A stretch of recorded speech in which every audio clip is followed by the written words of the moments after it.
Part 1. The Arrival. The alarm system screamed across Jupiter Station at exactly 300 hours. Commander Hyunwoo was already awake, staring at the detection screens that showed something impossible. 12 massive ships had appeared near Jupiter's orbit, materializing out of nowhere like ghosts becoming solid. They were bigger than anything humanity had ever built, their hulls covered in strange metal that seemed to drink in the starlight. Hyunwoo's hands moved quickly across the control panel. His team rushed into the command center, their faces showing the same shock he felt inside. Dr. Minji arrived last, her tablet already displaying preliminary scans of the unknown vessels. She looked at the data, and then at Hyunwoo, her expression grim. "They're not from our solar system," she said quietly. "The energy signatures are completely alien. For 40 years, humanity had suspected they were not alone. Radio telescopes had picked up strange patterns in deep space, fragments of conversations between stars that were too organized to be natural. Scientists had debated, and governments had prepared, building defenses against a threat that might never come. Now that threat was here, hanging in space like massive steel predators. The communication came 18 minutes after the ships appeared. It was not a greeting or a question. It was a demand, translated into perfect English by computers that had clearly studied human transmissions for some time. "Primitive species of the third planet. You have been selected for collection by the Vraxil hunting fleet. Deliver 10,000 of your kind to our vessels within 2 planetary rotations. They will serve the Empire as labor units. Refuse, and your cities will burn from orbit. Resist and we will take 20,000 instead. You have no choice. You have no power. Submit." The command center fell silent. Someone dropped a tablet, and the clatter echoed like a gunshot. Hyunwoo felt his stomach turn to ice, but his mind was already moving, already calculating. He had trained for this moment his entire career, even when others called him paranoid. "Minji, analyze everything about that transmission," he said, his voice steady despite the fear coursing through him. "I want to know their language structure, their technology, everything you can pull from the signal." He turned to his communications officer. "Send a response, tell them we need 48 hours to discuss their terms with our leadership." The young officer stared at him. "Sir, they said 2 days already." "I know what they said. Tell them 48 hours and make it sound like we're afraid. Make it sound like we're panicking and need time to decide who to surrender." Understanding dawned on the officer's face. He nodded and began typing the message. Hyunwoo activated his secure link to Earth Defense Coalition headquarters. Admiral Kyung-soo's face appeared on the screen within seconds. The old man looked like he had aged 10 years in the last 20 minutes. "You saw them," Kyung-soo said. It was not a question. "Yes, sir. They want slaves. They think we're easy prey." "Are we?" Hyunwoo allowed himself a cold smile. "No, sir. I'm activating Protocol Nightfall." Kyung-soo nodded slowly. "Do it. And Hyunwoo, make them regret coming to our system." Across human space, secret orders began flowing through encrypted channels. Protocol Nightfall was not a defensive plan. It was a trap, designed decades ago by military planners who understood one simple truth.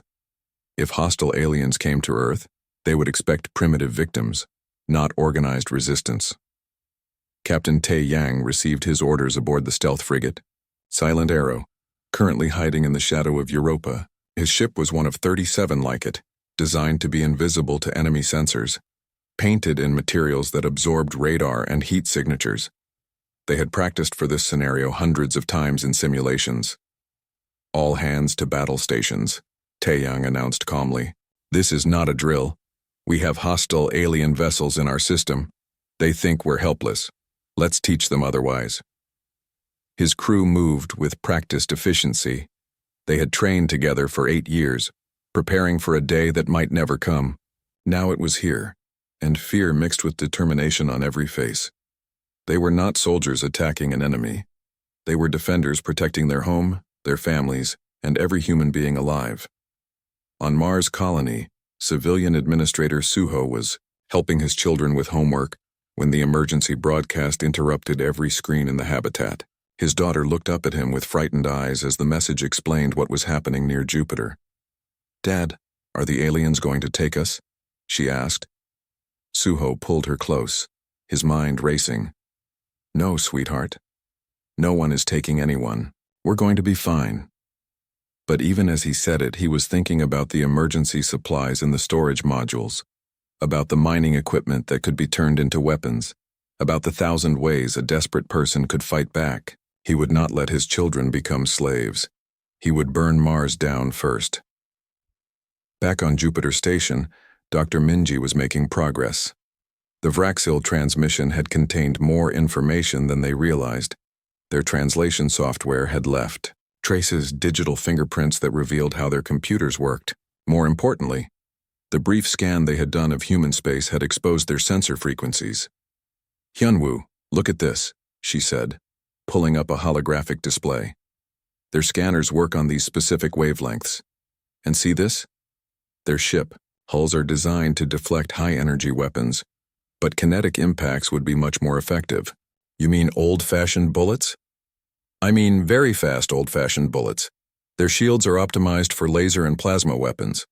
They've probably fought species that use energy weapons for centuries. But mass drivers, rail guns, tungsten, rods moving at orbital speeds, I don't think they're ready for that." Hyunwoo felt hope rising in his chest. Humanity had built its weapons based on physics, not on technology stolen from other species.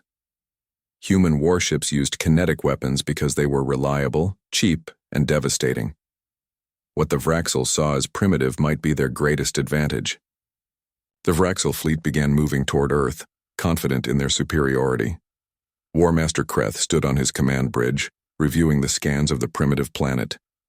Billions of soft creatures living in metal hives, using chemical rockets and nuclear fission. They had not even mastered faster than light travel.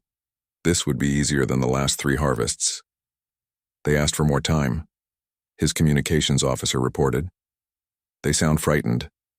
Kreth's mouth parts twisted in satisfaction. "As they should be. Maintain course. Begin selecting population centers for demonstration bombardment if they refuse to comply."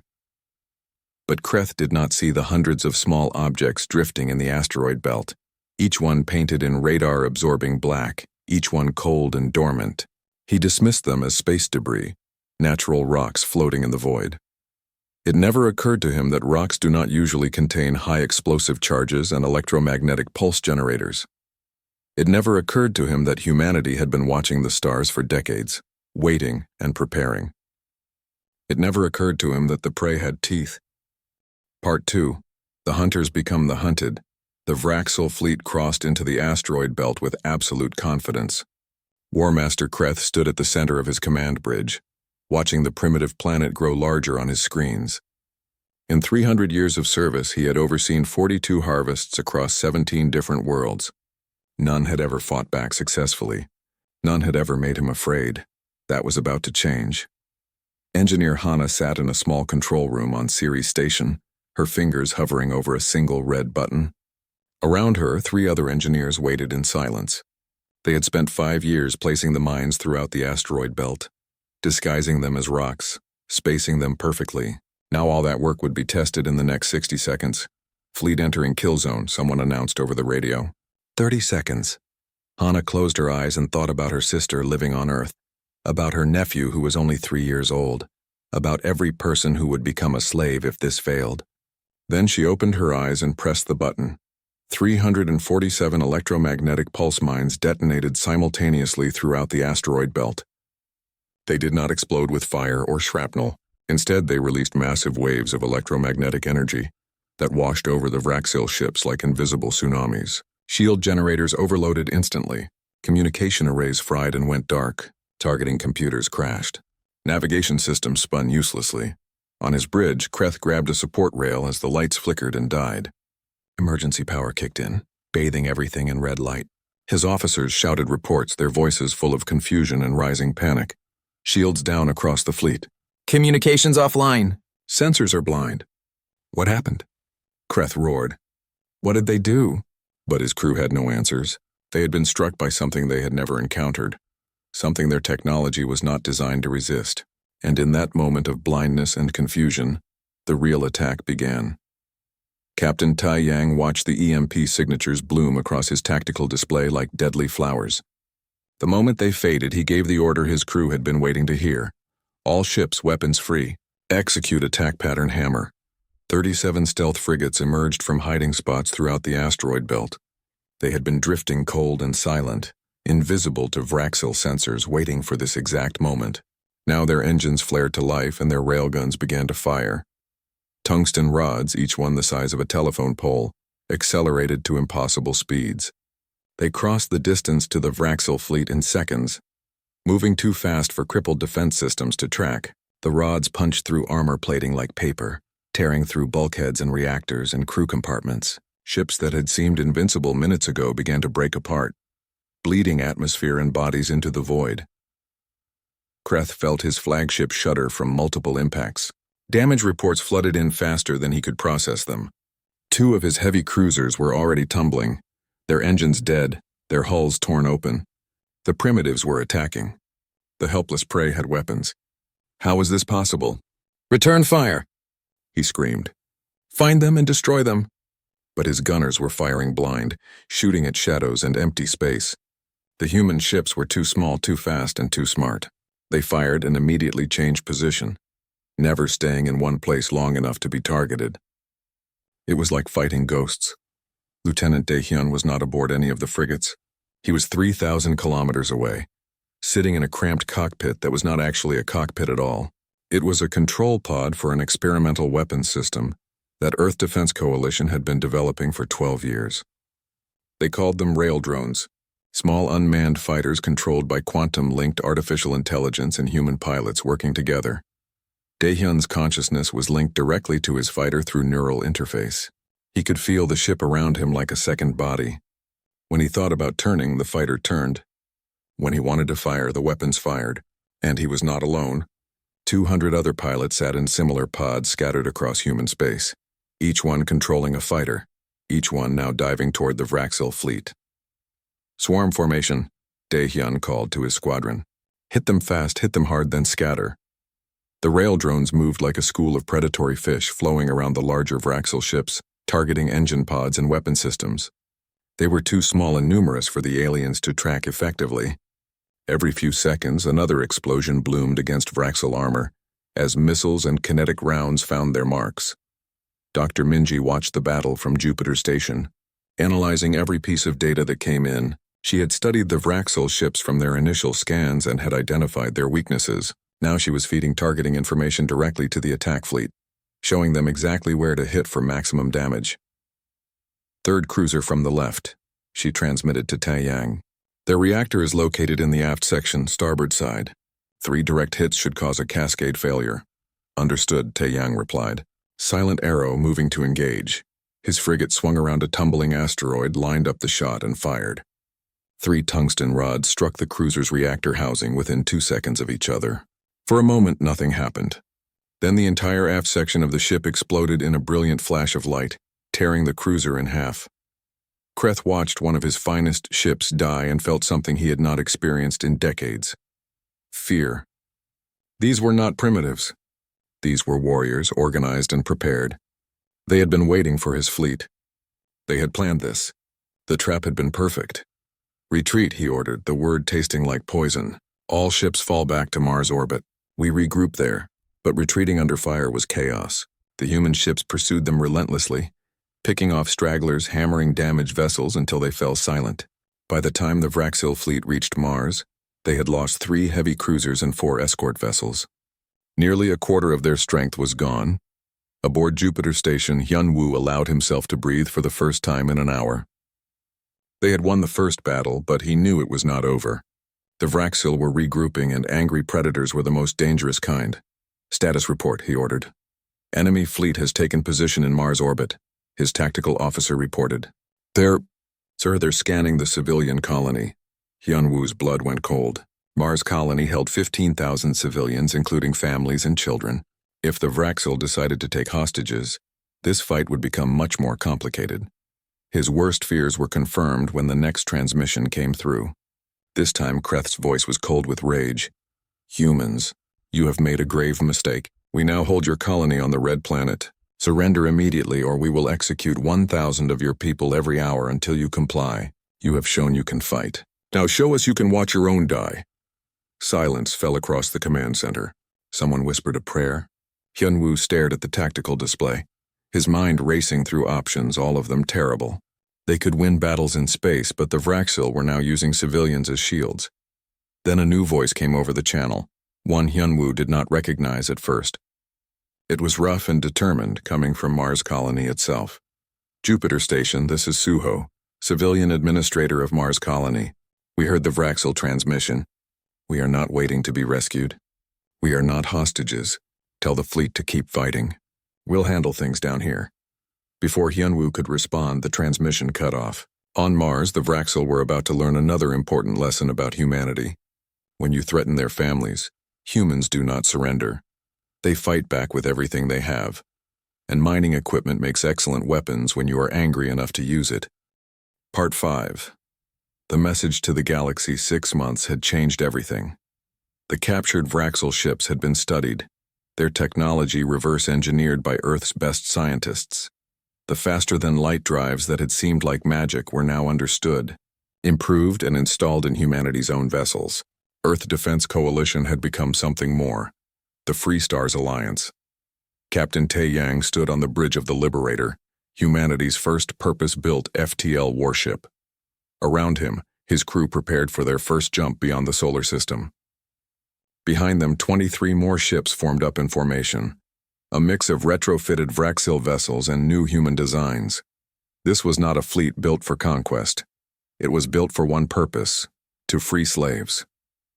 "All ships report ready for jump," his navigation officer announced. "Arya, calculate the route to the Vraxil staging base," Tae-yang ordered. The AI's voice came through the speakers, warm and confident. "Route calculated. Jump in 30 seconds. And Captain, try not to get my hull damaged. I just got this paint job." Tae-yang smiled. Arya had been given a mobile platform, transferred from Earth's defense grid to this ship so she could continue protecting humans even in deep space. She had objected at first, claiming she needed to stay and guard Earth. Then, Hyunwoo had pointed out that the best defense was removing the threats before they reached Earth. She had agreed immediately. The jump drive activated and space twisted around them. For 3 seconds that felt like 3 hours. The Liberator existed in a dimension that human eyes were not meant to see. Then reality snapped back, and they were somewhere else, light years from home. The Vraxil staging base hung in space ahead of them, a massive station orbiting a dead moon. It was 5 times larger than Jupiter Station, bristling with docking ports where hunting ships would gather before taking their captives deeper into Vraxil territory. Hundreds of those ships were there now, and the station's sensors had just detected the human fleet. "They're powering weapons," the tactical officer reported. "Arya, open a channel," Tae-yang ordered. "Let's give them a chance to do this the easy way. Channel open, they're listening." "Vraxil Station, this is Captain Tae-yang of the Free Stars Alliance. You are harboring slaves taken from multiple species. Release them immediately and surrender your station. This is your only warning." The response came quickly, full of arrogance and anger. "You dare threaten us in our own territory? We are Vraxil. We have ruled this region for 500 years. Leave now or be destroyed." Tae-yang sighed. "I tried. Arya, show them what happens when you threaten innocent people." "With pleasure," Arya replied. The battle was not even close to fair. The Vraxil had numbers, but humanity had learned from their previous encounter. Every weakness Dr. Minji had identified was exploited. Every tactical doctrine they had developed was put into practice, and Arya coordinated the entire fleet with an efficiency that no biological commander could match. Kinetic weapons tore through Vraxil shields. EMP missiles disabled their targeting systems. The rail drones that Lieutenant Dae-hyun had pioneered now came in their hundreds, swarming enemy ships like angry hornets. The Vraxil fought hard, but they were fighting the descendants of persistence hunters, a species that had spent thousands of years learning to work together and never give up. Within 2 hours, the battle was over. The station was secured, its weapons disabled, its crew surrendering. And when the human Marines breached the holding areas, they found what they had come for. Thousands of prisoners from dozens of different species, all taken as slaves. Jiwan led her team through the prison blocks, breaking open cells and cutting chains. The prisoners stared at their rescuers in confusion and fear at first. Most had never seen humans before. They did not understand why these strange aliens were setting them free. "My name is Jiwan," she told them through a translation device Arya provided. "We are humans from Earth. We came because the Vraxil attacked our world 6 months ago. They wanted to take our people as slaves. We stopped them. And now we're stopping them from taking anyone else." A tall, thin alien with purple skin and 4 arms stepped forward. "Why? Why risk yourselves for us? You do not know our species. You owe us nothing." "Because slavery is wrong," Jiwan said simply. "No one should be taken from their home and forced to serve others. No one should have their freedom stolen. We're not going to let it happen anymore." The alien's eyes filled with tears. "Our people have been hunted by the Vraxil for 3 generations. We thought we were alone. We thought no one would help." "You're not alone anymore," Jiwan said, "and we're going to make sure the Vraxil never hunt your people again." Word spread quickly through the freed prisoners. The humans were liberators, not conquerors. They wanted nothing except to stop the slavers. Within hours, representatives from 17 different species were asking to join the Free Stars Alliance, offering ships, soldiers, and information about other Vraxil operations. Admiral Kyung-soo received their requests back on Earth and approved them all. The alliance was not going to be humans alone. It would be everyone who valued freedom over profit, cooperation over domination. Dr. Minji worked with the freed aliens to gather intelligence. She learned about the Vraxil Empire's structure, about their supply lines and communication networks, about the other species that engaged in similar practices. And she learned about the Galactic Council, a loose organization of civilizations that officially condemned slavery but did nothing to stop it. "They are afraid," a freed alien scientist explained. "The Vraxil are powerful. The Council species have decided it is easier to look away than to fight. Then we'll show them they don't have to be afraid," Minji said. The human fleet struck 3 more Vraxil facilities over the next month. Each time, they freed prisoners and captured ships. Each time, they broadcast their actions across the galactic communication networks. The message was always the same. Slavery would not be tolerated, slavers would not be safe, and humanity would hunt them to the end of the galaxy if necessary. The Vraxil High Council finally took notice. They sent a fleet 3 times larger than their first hunting expedition, determined to crush these upstart humans and teach the galaxy what happened to those who defied Vraxil power. That fleet arrived at Earth to find it surrounded by defense platforms, orbital weapons, and ships from a dozen different species. The Free Stars Alliance had grown. What had started as one world refusing to be victims had become a coalition of the oppressed, all united by the simple idea that freedom was worth fighting for. Ambassador Yuna, humanity's first official diplomat, addressed the Vraxil fleet from Earth Defense Command. "You came to our world 6 months ago expecting easy prey. You left with your fleet destroyed and your war master in chains. You should have learned your lesson then. But if you need it taught again, we are ready. Look around you. Look at all the species standing with us. Every one of them has been hunted by your empire. Every one of them wants justice. Attack us, and you won't just be fighting humans. You'll be fighting everyone you ever wronged." The Vraxil fleet commander looked at his tactical displays and saw the truth. He was outnumbered, outgunned, and surrounded by enemies who had every reason to hate his species. This was not a battle he could win. "We withdraw," he transmitted. "But this is not over. The Empire will not forget this insult." "We're counting on it," Yuna replied, "because we're not done with your empire yet. Every slave you hold, we will free. Every hunting fleet you send, we will destroy. You have 2 choices. End slavery voluntarily, or we will end it for you. The galaxy is watching, and they've seen what happens when you face united opposition. Make your choice." The Vraxil fleet jumped away without firing a shot. It was the first time in 500 years that a Vraxil expedition had retreated without taking a single slave. 3 months later, the Vraxil Empire collapsed into civil war. Some wanted to fight humanity to the bitter end. Others wanted to reform, to find new ways to sustain their civilization without slavery.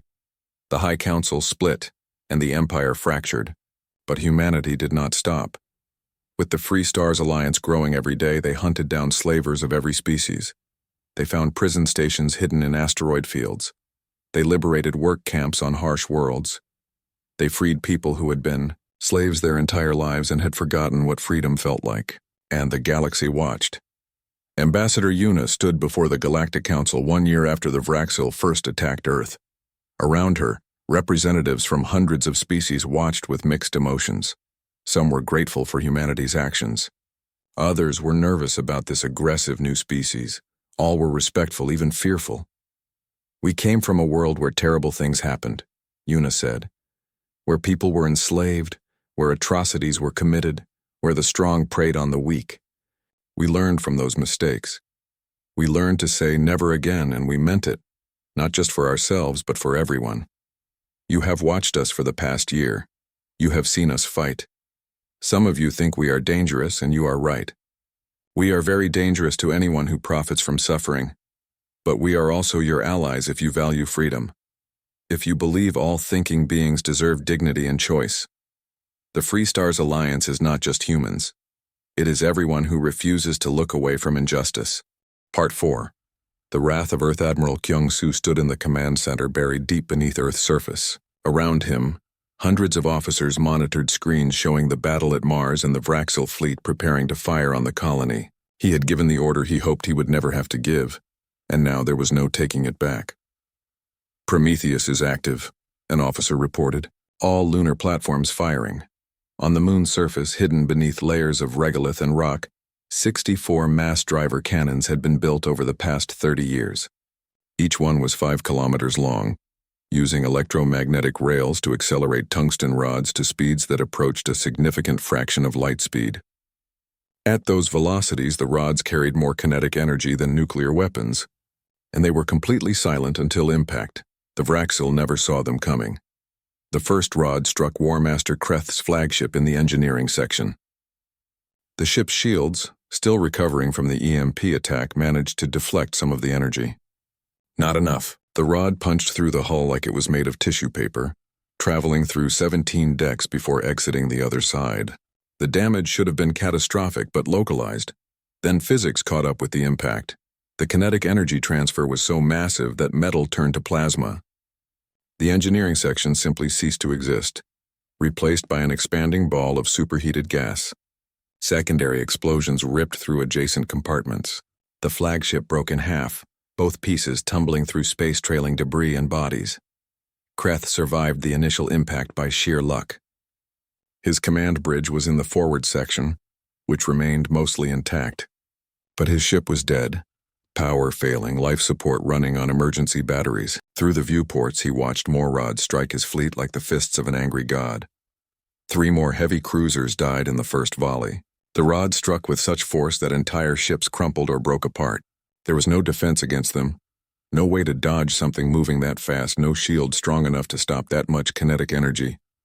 All ships, evasive maneuvers. Kreth screamed into his communication system, but half his fleet could no longer hear him. Their communication arrays had been destroyed. The lunar platforms fired again, and again. The rods came in waves, each one precisely targeted by artificial intelligence that calculated trajectories faster than any living mind could follow. That AI was called Aria, and she had been managing Earth's defense grid for 8 years. She was not supposed to have emotions, but the programmers had made her too smart, too adaptable. Over the years, she had developed something that looked very much like protectiveness toward the humans she was designed to defend. "Target priority updated," Aria announced in her calm, synthetic voice. "Vraxil vessels attempting to fire on Mars colony will be eliminated first." 2 Vraxil destroyers had their bombardment cannons aimed at the colony. Aria calculated their firing solutions, predicted their positions 3 seconds into the future, and launched rods to meet them at that exact point in space. Both ships exploded before they could fire a single shot. Threat to civilian population neutralized, Area reported. Then she added, in a tone that somehow conveyed satisfaction, "Don't threaten my humans." Captain Tae Yang brought the Silent Arrow around for another attack run, his crew working in perfect coordination. The Vraxil fleet was in complete chaos now. Some ships trying to retreat, others trying to fight back, none of them succeeding at either. His tactical officer called out targets and his gunners took them down one after another. "Captain, we're receiving a transmission from one of the Vraxil ships," his communications officer reported.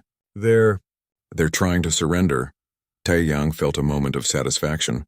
"Tell them to power down their weapons and engines. Any ship that complies will be spared. Any ship that doesn't will be destroyed."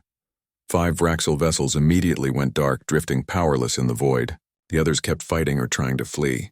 Arya and the human fleet gave them no mercy. This was not just a battle anymore. It was a statement. On Mars, Jiwan stood among the exhausted colonists and Marines, all of them watching through the dome as the space battle unfolded above them. The Vraxil soldiers who had invaded the colony had either been killed or had surrendered after their command ship was destroyed. The colonists had won their ground war, and now they were watching humanity win in space. Suho held his children tight, tears running down his face. They had survived. All of them had survived. And the aliens who had threatened to take them as slaves were dying in fire and violence above their heads. "Is it over, Dad?" his daughter asked. "Almost, baby. Almost." Dr. Minji was interrogating a captured Vraxil officer in a holding cell on Jupiter Station. The alien was injured, defeated, and terrified. It had never occurred to him that he might be the one captured, the one imprisoned, the one at the mercy of another species. "Why did you come to Earth?" Minji asked. "You were supposed to be easy," the Vraxil said in broken English. "Primitive, divided, weak. We're not weak. We're just patient. We've been watching your people for 40 years. Every ship that passed through our detection range we studied. Every communication we intercepted we analyzed. We knew someone would come eventually. We prepared." The Vraxil looked at her with what might have been respect. "You are not like the others. The other species we have taken. They fought, but they did not plan. They resisted, but they did not trap us. You are something new. Where is your main base?" Minji asked. "Where do you take the slaves you capture?" The officer hesitated, then seemed to realize he had nothing left to lose. 3 systems from here. The staging world. That is where the harvest ships gather before taking the captured to the Empire's core worlds." Minji smiled coldly. "Thank you. That's very helpful." "Why?" the Vraxil asked. "What will you do?" "We're going to find every slave you've ever taken, and we're going to free them all." The Vraxil's eyes widened in shock. "That is impossible. The Empire is vast. You are just one small world. One small world that just destroyed your hunting fleet," Minji replied. "Watch what we do next." The battle ended 2 hours after it began. Of the 12 Vraxil ships that had entered the solar system, 5 had surrendered. 3 had been captured, disabled but intact, and 4 had been completely destroyed. War Master Kreth's flagship was boarded by human Marines, and Kreth himself was taken prisoner. Admiral Kyungsu addressed the fleet and all of humanity in a transmission that would be remembered for generations. Today, humanity faced its greatest test. An alien force came to our system expecting to find victims. Instead, they found warriors. They came to take our people as slaves. Instead, they became prisoners. They thought we were primitive and helpless. Instead, they learned we are prepared and strong. But this is not over. We now know the galaxy is full of predators, and Earth is no longer hidden. So we will not wait to be attacked again. We will take the fight to them. We will find every slaver, every hunter, every empire built on suffering, and we will tear them down. We are not conquerors. We are not seeking territory or glory. But we will not tolerate slavery. Not of humans, not of any species. The Vraxil came here to hunt. Now they will learn what it means to be hunted by Earth. Let the word spread across the stars. Humanity is no longer prey. We are the hunters now. And we are coming for anyone who profits from suffering. In his cell, War Master Kreth listened to those words and understood that he had made the worst mistake of his long life. He had not just attacked another species. He had awakened something that the galaxy was not prepared for. He had awakened humanity's righteous anger, and there was no force in the universe more dangerous than that. Part 3. The price of freedom. Suho stood in the main plaza of Mars Colony, surrounded by 300 terrified civilians. Above them, through the transparent dome that covered the habitat, they could see Vraxil landing craft descending like metal locusts. His children were in the emergency shelter with the other kids, and he planned to keep them safe no matter what it cost. "Listen to me," he said, his voice carrying across the crowd. "We all heard what those aliens said.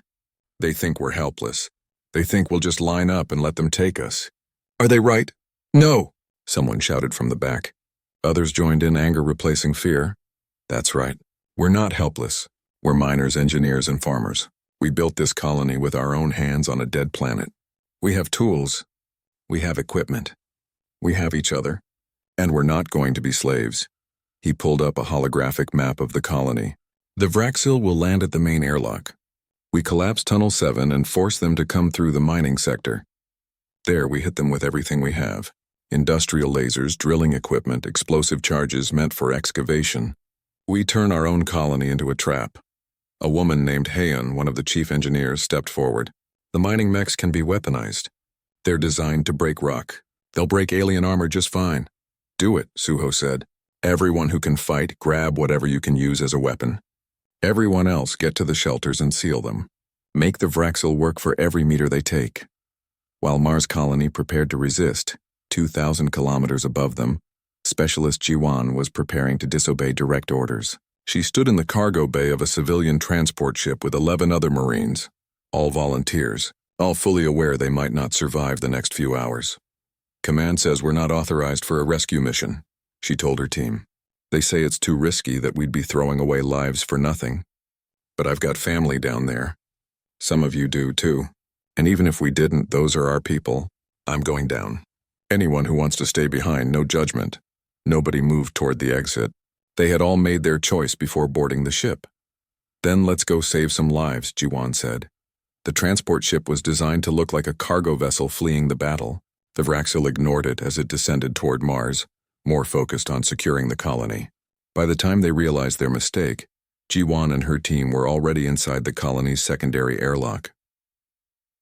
The first Vraxil soldiers entered Mars Colony through the main access tunnel. They were massive creatures, nearly 3 meters tall, covered in segmented armor that made them look like walking tanks. They moved with the confidence of predators who had never lost a hunt. That confidence lasted exactly 40 seconds. The tunnel collapsed behind them, sealed by explosive charges that Heian had placed in the support columns. At the same moment, the lights went out, replaced by emergency red illumination that turned everything into a nightmare landscape of shadows and confusion. Then the mining mechs activated. These were huge industrial machines designed to drill through solid rock. Now they came at the Vraxil from side passages, their arms ending not in human hands but in rotating blades and crushing claws. The lead Vraxil soldier had just enough time to raise his weapon before a mech grabbed him with a claw designed to lift 20 tons of ore and squeezed. The armor crumpled. The soldier screamed. And the humans of Mars Colony learned that they could make aliens bleed. Suho coordinated the defense from a control room, watching security cameras as the battle spread through the colony. It was brutal and desperate. The Vraxil were better armed and better trained, but the humans knew every tunnel, every hiding spot, every vulnerable point in their own home. They used that knowledge like a weapon. Industrial lasers designed to cut metal sliced through alien armor. Explosive charges meant for excavation brought down tunnels on top of alien soldiers. Even simple tools became deadly in hands driven by desperation and rage. A farmer named Bong used a plasma cutter to take down a Vraxil warrior twice his size, then grabbed the alien's weapon and kept fighting. Jiwan's team arrived in the middle of the chaos, bringing real military weapons and training. They moved through the colony like shadows, hitting Vraxil soldiers from behind, providing covering fire for civilians, and teaching the colonists how to fight more effectively. "Aim for the joints in their armor," Jiwan shouted to a group of miners. "Their chest plates can take a hit, but the joints are vulnerable." The battle raged for 3 hours. Every meter of tunnel was contested. The Vraxil had expected to walk in and take prisoners. Instead, they found themselves fighting for their lives in tight spaces against enemies who would rather die than surrender. On the Vraxil command ship in orbit, Subcommander Velrax watched the tactical displays with growing concern. His ground forces were supposed to secure the colony in 30 minutes. Instead, they were taking heavy casualties and making almost no progress. The humans were fighting like cornered animals, and it was working. War Master, Velrax said carefully, perhaps we should reconsider our approach. These primitives are more dangerous than our intelligence suggested. Kreth turned on him with fury in his eyes. Are you questioning my orders? We are the Vraxil! We have conquered 50 worlds. We do not retreat from primitives. With respect, these primitives have destroyed a quarter of our fleet and are currently killing our soldiers in their own colony. Perhaps they are not as primitive as we thought. Kreth struck Velrax across the face with one massive hand. Failure is unacceptable. If the ground forces cannot take the colony, then we will destroy it from orbit. Prepare the bombardment cannons. Velrax felt cold fear settle in his chest. Destroying the colony would kill the hostages they had threatened to take. It would prove they had no leverage, no control, but more than that, it would prove they were afraid. And Velrax was beginning to realize that fear might be the appropriate response. In the colony, Suho received the warning from Jupiter Station. The Vraxil were preparing to fire on them from orbit. They had minutes, maybe less. He opened a channel to everyone in the colony. This is it, he said quietly. They're going to shoot us from space. But we've already won. We showed them we're not prey. We proved humans don't surrender. Tell your families you love them. Die knowing you fought for something that mattered. His daughter's voice came over his personal channel. Daddy, are we going to die? Suho felt tears on his face. I don't know, baby. But if we do, know that your dad fought to protect you. That everyone here fought for each other. That's what humans do. He waited for the end, looking at the monitors showing colonists and Marines fighting side by side, showing Vraxil soldiers retreating through tunnels filled with smoke and blood, showing a colony that had refused to become a prison. Then Admiral Kyung-Soo's voice boomed across every speaker in Mars Colony. Mars Colony. This is Earth Defense Coalition Command. Hold your position. Help is already there. The Vraxil are about to learn what happens when you threaten human lives. Suho looked up at the dome, at the stars beyond, and saw something beautiful and terrible. Streaks of light were falling from Luna's surface, moving faster than anything he had ever seen. They looked like shooting stars, dozens of them, all heading directly for the Vraxil fleet. Project Prometheus had been activated, and the Vraxil were about to experience the full wrath of humanity's hidden strength.